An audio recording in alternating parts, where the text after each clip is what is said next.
여러분들 한 주간 잘 지냈습니까? 한국은 가을이 조금 오는 소식을 계속 이렇게 듣게 되는데, 미국은 그래도 기온이 조금 떨어졌지만 그래도 여전히 날씨가 30도를 오르내려가는 그런 더위가 계속되고 있습니다. 좀 이제 아무쪼록 정말 날씨가 좀 차고지를 생각하는데, 아무튼 여러분들 이 좋은 계절에 하나님의 말씀으로 우리의 삶을 좀 견고하게 다져나가면 좋겠다, 그런 생각이 들어집니다. 참 세상이 많이 혼란합니다. 한국 같은 경우는 더욱더 정치적인 문제가 혼란한데, 이럴 때일수록 그 말씀으로 무장해서 우리의 믿음을 견고해 나가는 그러한 삶이 되면 좋겠다, 그런 생각이 들어서 오늘 출애굽기 1장, 2장에 나오는 모세 얘기를 좀 함께 나누기를 원합니다.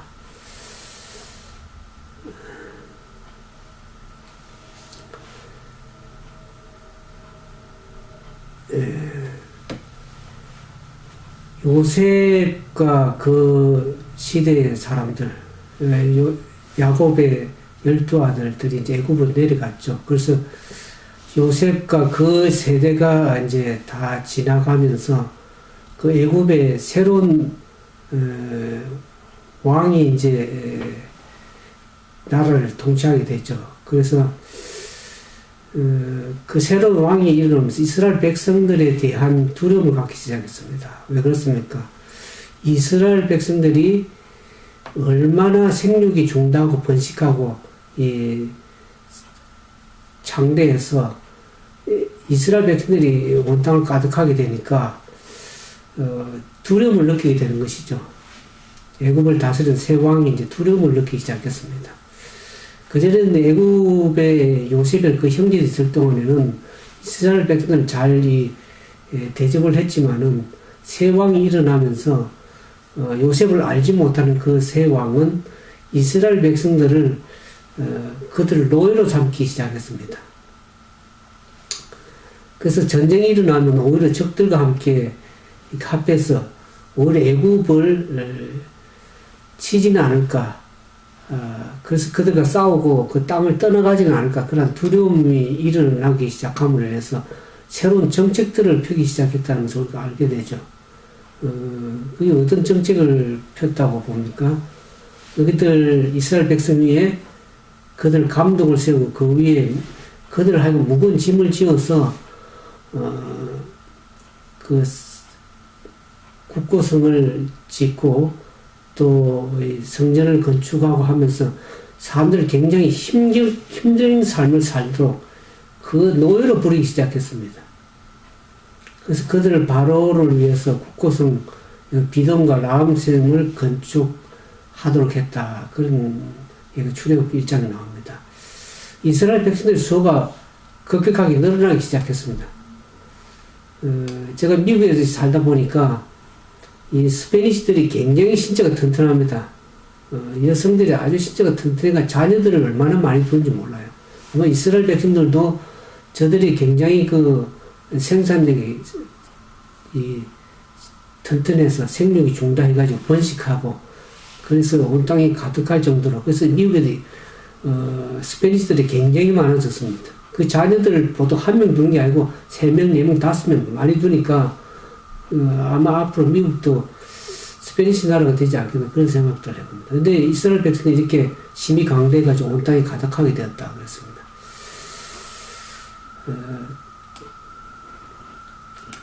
근데 이스라엘 백성들 좀 독특한 백성이죠. 그 애굽의 우상 숭배하는 백성들과 특별히 이제 좀 많이 달랐죠. 풍습이라든지 종교 면에서도 다르고.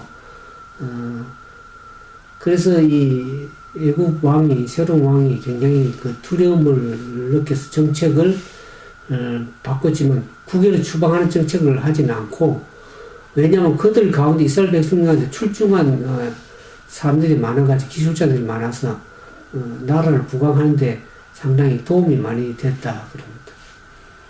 그래서 왕은 그 이스라엘 백성들을 장엄한 궁전이라든지 신전을 건축하는데 그런 많은 일꾼들이 필요했기 때문에 그들 많이 이스라엘 백성들을 노예로 많이 부르기 시작했습니다.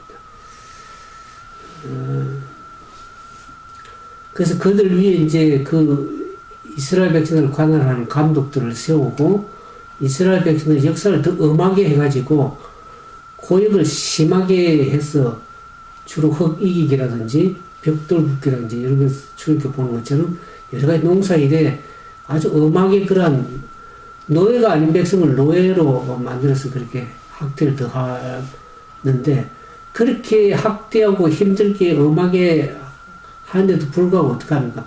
더욱더 번식하고 창대했다 그랬습니다.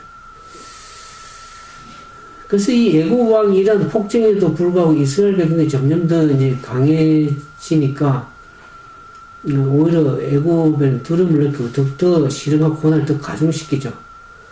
근데 이제 이것이 영적으로 보면 이것이 왜 애굽왕을 누가 격동시켰는가 우리가 좀 이렇게 살펴보면 우리가 성경에도 보는 것처럼 이 모세 더 엄하게 이렇게 백성들을 이렇게 곤욕스럽게 할 뿐만 아니라 더 학대한 것은 뭡니까? 히브리 산파들이 이들 통해서 이스라엘 백성들이 태어나자마자 남자면 다 죽이도록 했습니다. 여자면 살려두라는 얘기 나오고 출애굽기 1장 12절에 보면 그래서 이스라엘을 괴롭게 할 뿐만 아니라 그들의 수를 점점 줄이려고 그러고 독립정신을 분쇄시키려고 하는 애굽의 왕의 정책이 그렇습니다. 그러나 이러한 목적을 정책을 펴도 그것이 실패로 돌아가기 때문에 더 잔인한 방법을 택하는 것이죠. 남자에 태어나면 다 죽이고 여자애는 살려두도록 하는 그런 아주 잔인한 방법을 택하는 것을 보게 됩니다.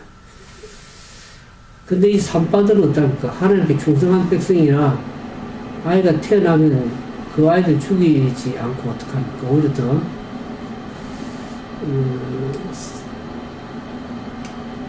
근데 그 배후에 그 히브리 남자애들을 죽이도록 하는 그 명령을 내리는 애국왕 뒤에 누가 선도입니까? 영적으로 보면 사단이 그 일을 하고 있는 것이죠. 사단이 이스라엘 백성 가운데 이스라엘 백성들을 구원할 출애굽시킬 구원자가 나타나는 것을 사단이 이미 알고 어떡합니까? 왕으로 하여금 그 자녀들을 박멸하도록 멸하도록 함으로 인해서 하나님의 계획을 전적으로 좌절시키고 무산시키고자 하는 그러한 사단의 정책이 있는 것을 알게 됩니다. 사단은 하나님의 계획을 무산시키려고 모세를 죽이려고 했죠. 예수님도 탄생시기 전에 이미 알고 죽이려고 그랬지 않습니까? 그러니까 제 경험에서도 하나님의 백성일, 하나님의 일을 하는 사람들은 사단은 항상 그 사람들을 죽이려고 하는 그러한 일들을 많이 한다는 것. 박해하고 핍박하고 죽이고자 하는 것이 사단의 정책입니다. 그 배후에 사단의 계획이 있다는 것을 여러분들 좀 영적으로 이해를 하면 좋겠다 하는 생각이 들었습니다. 그러나 이 히브리 산파들을 통해서 남자아이를 태어나면 죽게끔 했지만 히브리 산파들이 애굽왕의 명령을 거역했죠. 그저 이제 이스라엘에 대한 이 잔혹한 법령을 이제는 산파들을 통해서 안 되니까 애굽의 모든 시민들에게 어떻게 합니까? 남자를 어떻게 합니까? 이제 하수에 던지도록 하는 그런 명령을 아주 법령으로 공포하고 시민들에게 그렇게 얘기를 하죠. 그래서 바로 그 모든 시민들 명예에서 가르쳐 남자가 나가는 그를 하수에 던지고 여자거든 살리라 하는 출애굽기 1장 20절을 보면 완전히 박멸하려고 하는 정책을 또 펼칩니다.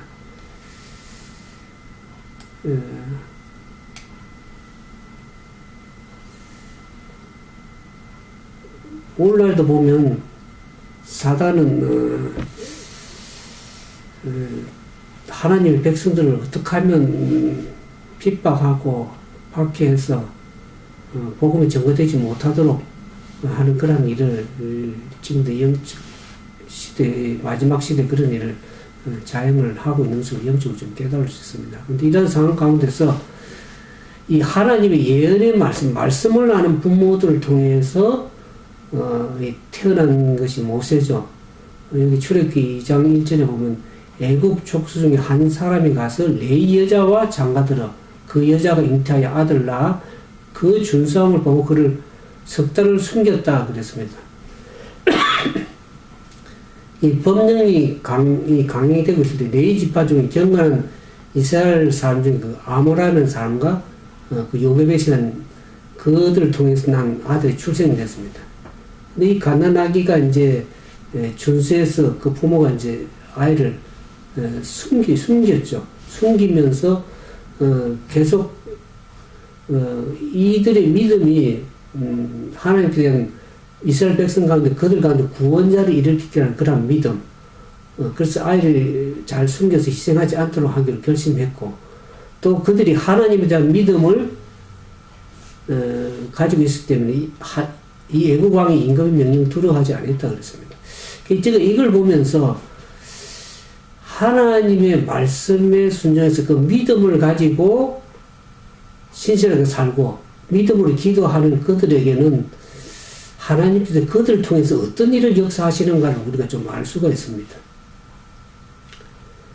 그 모세를 하수에 이제 버렸고 이제 어머님이 그걸 지켜볼 수가 없어서 그 미리암이라는 그 모세의 누나를 이제 그 주변에 두면서 어떻게 될까 봤는데 그때 그 하나님 천사가 그 마음을 감동을 시켜가지고 그 애굽에 있는 그 공주를 그쪽으로 이제 오게 하잖아요. 그 마음을 감동시켰다고 그랬습니다.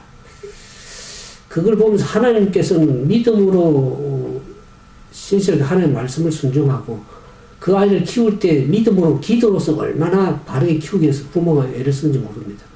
그런 수고에 하나님께서는 이 성령이 역사하신다는 것을 알 수가 있죠. 그래서 우리가 이 마지막 세상에 살아가는 우리들도 우리가 믿음으로 진짜 하나님을 진실하게 따라가려고 그러고 그 말씀에 순종하려고 그러고 그 믿음을 가지고 기도할 때 하나님께서는 성령께 역사하신다는 것을 우리가 반드시 좀 기억해야 될 것이라고 생각이 들었습니다. 그래서 어머니가 아이를 3개월 동안 감추어 기르고 더 이상 아이를 안전하게 보호할 수 없어서 그 아이를 이제 갈대로 만든 상자에 그 물이 들어 스며들지 않은 역청과 이제 진을 발라가지고 칠한 다음에 아이를 이제 하숫가에 숨겨두게 된 것을 우리가 성경적으로 알지 않습니까? 근데 이제 그 어머님이 지켜볼 수가 없었죠. 어머니 지켜보면 만약 그것이 발각이 되면 어머님의 생명도 위험하고 아이의 생명까지도 위험해지기 때문에 어머님은 그 주변에 있을 수가 없고 그 누이 미리암이 그 아이가 있는 그 근처에 머물면 표면상으로 아무런 전혀 관심을 두지 않은 것처럼 하면서 어떤 일이 일어날 것인지 계속 감시하고 지켜보고 있었는데 근데 그런 감시 속에서도 또 다른 하늘의 영적 감시자가 있었다는 것이죠.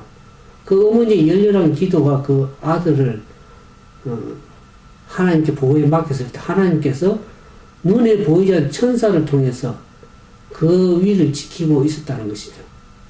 그래서 천사들은 바로의 딸을 그 마음을 그쪽으로 인도하게 했다고 했습니다. 그 공주가 작은 상자에 호기심을 갖게 했고 그 상자에 있는 아름다운 아이를 봤을 때 그 아이의 사연을 알게 됐지만은 그 아이의 울음이 그 공주의 마음을 처근하게 갖도록 그렇게 성령께서 역사하신 것을 우리가 알게 됩니다. 바로의 공주를 그곳으로 인도하고 그녀에게 동정심을 부르는 분은 누구신가? 하나님께서 하나님 천사가 그렇게 했죠. 그들을 문에서 건져내서 구원하도록 하는 그 역할을 했습니다. 그래서 하나님께서 그 여인의 마음을 처근한 마음을 갖게 하고 그 아이를 돌보게 하도록 그런 마음을 갖도록 한 것을 알게 됩니다. 그래서 그것을 영감의 교훈에 보면 이 천사들은 바로의 딸을 그곳으로 인도하였고 공주는 그 작은 상자에 호기심을 갖게 되었으며 그 상자 속에 있는 아름다운 아이를 보았을 때 한눈에 그 아이를 버린 사인을 알아차릴 수 있었다. 벌써 아이를 버린 것을 알게 되죠. 히브리 백성이. 그래서 자기의 귀중한 아이의 생명을 보존하려고 하는 알지 못하는 그 어머니에 대한 동정심이 일게 한 것이죠. 그래서 공주는 그 아이를 구원하기로 결심하고 그를 자기의 양자로 삼으려고 하였다는 것을 알게 됩니다. 그래서 하나님께서는 그 어머니의 기도를 들으셨고 그 어머니의 믿음이 결국 보상을 받게 된 것이죠. 그래서 이 요셉은 감사하는 마음을 가지고 미리암이 이제 바로의 딸에게 공주에게 얘기를 하죠. 그 아이를 키울 수 있는 유모를 좀 소개를 하면 어떻겠냐 해서 유모를 데려오도록 하고 그래서 유모에게 아이를 키울 수 있도록 그렇게 허락을 한 것을 이제 하면서 요게벳이 얼마나 마음에 감사했겠습니까? 이제는 숨겨서 아이를 키우는 것이 마음 놓고 그 아이에게 양육할 수 있는 그래서 그 아이에게 모든 기회를 이용해서 애굽에 가서 이제 가기 전까지 참으로 믿음으로 신실하게 키운 것을 압니다. 그 애굽에 가면 전부 다 우상 숭배이고 그곳에서 바르게 자랄 수가 없으니까 미리 이제 크기 전에 믿음으로 신실하게 아이를 잘 양육하고 키우고 교육한 것을 그래서 하나님을 알 수 있는 그런 기회 또 하나님께 떠나가는 가만히 둘러싸인 그 애굽 거기에서 가기 전에 더 주의 깊게 아이를 잘 양육하고 교육시킨 것을 알게 됩니다. 그래서 그 어머니는 아이의 마음에 하나님을 경외하고 진리와 공의를 사랑하는 정신을 불어넣기위해서 부단하게 애쓴 것을 알게 됩니다. 우리가 자녀들을 키울 때 사실 저도 미국에 자녀를 데려오면서 상당히 신앙으로 굉장히 교육을 많이 시켰습니다. 제가 문서전도를 왔기 때문에 제가 문서전도하는 모든 책을 아이에게 다 읽혔습니다. 그게 얼마 전에 아이가 와서 굉장히 그렇게 많은 가마를 읽고 자기가 많은 은혜를 많이 받았다 그러더라고요. 그런 얘기 전혀 좀 클 때 몰랐습니다. 아이를 어렸을 때 그런 신앙을 알 수 있고 진리와 공의를 사랑하는 마음을 불어넣는 것은 굉장히 중요한 일입니다. 그것이 크면서 그 정신력에 알게 모르게 다 이렇게 자리를 잡기 때문에 우리가 세상의 교육, 특히 미국에 오면 전부 다 세상 교육입니다. 학교에 보내면. 세상 교육에서 물들기 전에 이미 하나님의 말씀으로 양육시키는 일이 굉장히 필요합니다. 이 지금 세상은 얼마나 제약이 충만한 세상입니까? 무엇으로 아이들을 교육시키겠습니까? 신앙이 아니고는 안 되죠. 바르게 키울 수가 없는 세상이 되어버렸습니다. 그래서 오늘 보면 어떻습니까? 그들이 다 성장하고 정계 진출하고 국가를 지도하지만 그 정신이 잘못될지는 나라가 망가지는 걸 보지 않습니다. 그러니까 미리 우리가 신앙으로 아이들을 신앙교육으로 잘 튼튼하게 키우지 않으면 아이들을 제약 세상에서 바르게 키울 수가 없는 세상이 되어버렸습니다. 그래서 이 요게벳이 모세 어머니가 우상 숭배의 거기서 빠져들지 않게 해서 위급한 그런 상황에서 아이들 모세를 기도를 하고 그런 기도 속에 키운 그것에 대한 보상을 나중에 받게 되는 것이죠. 그래서 어렸을 때부터 어떤 위급한 상황에서도 기도를 하게 하고 또 하나님을 향해서 기도하는 그런 법을 모세에 가르쳐 주었다. 그렇게 것을 알게 됩니다. 그래서 이제 우리가 이런 신앙교육이 그냥 인간적인 것 같지만은 영육 간의 선악 간의 대쟁투입니다. 지금은 뭐 여러분들이 지금 시대 돌아가는 거 보서 다 알지만은 선각의 대쟁투에 살고 있습니다. 좁게는 한국 나라 안에만 봐서도 선각의 대쟁투 속에 살고 있습니다. 여러분 영적으로 깊이 들어가 보면 뭐 인간이 어떤 정치를 하고 뭐 이렇게 잘못하고 나라를 좌지우지하는 것 같이 보이지만 그 크게 보면 영적인 의미에서는 선악간의 대쟁투요, 하나님과 사단과의 대쟁투의 지금 마지막 시대에 살고 있다는 것을 여러분들이 반드시 이해할 필요가 있습니다.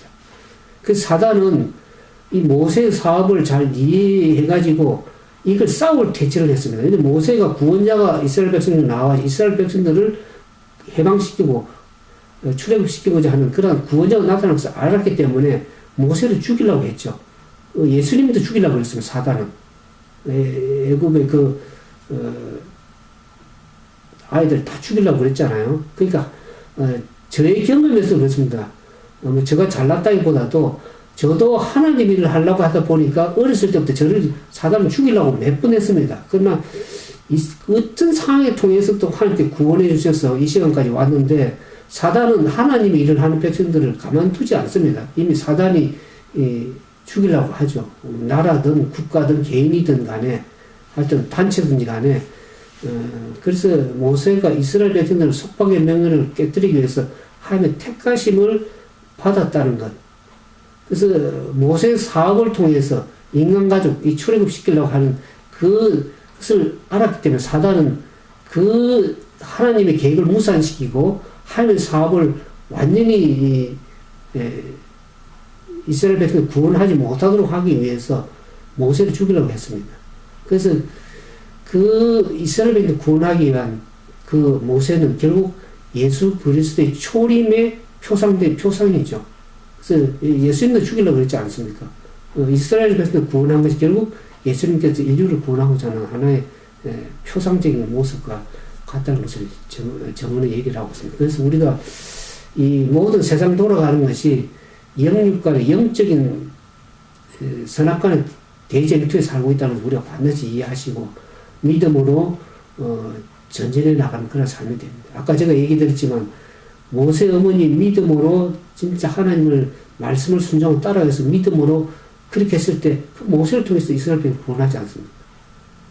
그래서 하나님께 그 어머님의 기도에 응답하시고 사람들의 마음을 감동시키고 충만한 것처럼 오늘 우리도 하나님의 우리는 뭐 모세처럼 뛰어난 인물이 아니라 할지라도 우리의 작은 삶을 통해서라도 하나님께 얼마든지 역사하실 수 있습니다. 그래서 그런 믿음을 가지고 오늘 하루도 주님을 신실하게 따르고 선악과의 대쟁투에서 살아남고 그 믿음을 전진해 나갈 때 하나님의 성령께서 반드시 역사하실 것을 지나는 것을 여러분들 말씀드리고 싶습니다. 아무쪼록 주 안에서 늘 강건한 가운데 믿음을 전진하는 그런 우리 모두가 되기를 주님의 이름으로 축원드립니다. 함께 기도하겠습니다.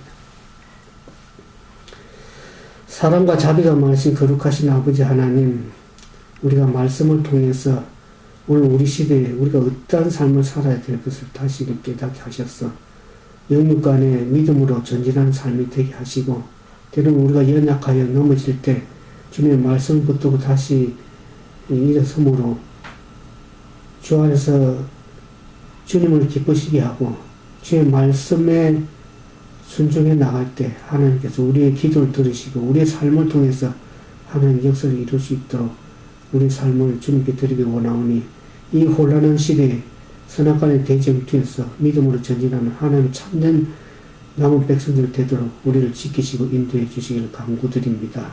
오늘도 말씀을 부여잡고 어려운 가운데 믿음으로 전진해 나가는 주님의 사랑하는 백성들 저들 삶 속에 주께서 역사하시고 성령의 은혜로 또 성령의 충만하심으로 이끌어 주셔서 저희 삶이 늘 말씀으로 성리해 나가고 주님과의 관계를 올바로 함으로 구원에 이룰 수 있는 하나님 참된 백성들 다 될 수 있도록 은총을 되어 주시기만을 바라올 때 우리를 죄 가운데 구원하시는 우리 주님 예수님 이름으로 감사하며 간절히 기도드리옵나이다.